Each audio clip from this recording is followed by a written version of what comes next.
This is really exciting because you do not have to have a professional organizer like myself in your home to get organized. This can all be done remotely or virtually. What does that mean? It means we call each other on the telephone or we meet through a video chat service like Zoom or FaceTime. And during those meetings, you get support, encouragement, motivation, all without judgment, no judgment at all.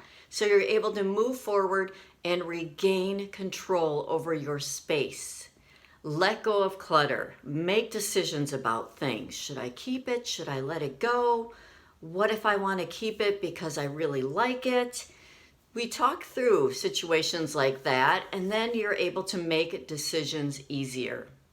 So the whole point of asking for help to get organized is to help you move forward instead of remaining stuck and paralyzed because you're overwhelmed, right? That's the perfect time to reach out for help, and you're not alone if you're feeling overwhelmed.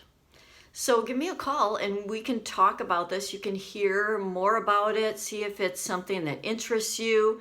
And if it is, we can set up our first session and get started very soon. Thanks for joining me. This is Jill, the owner of Simply Organize, your compassionate, non-judgmental organizing expert.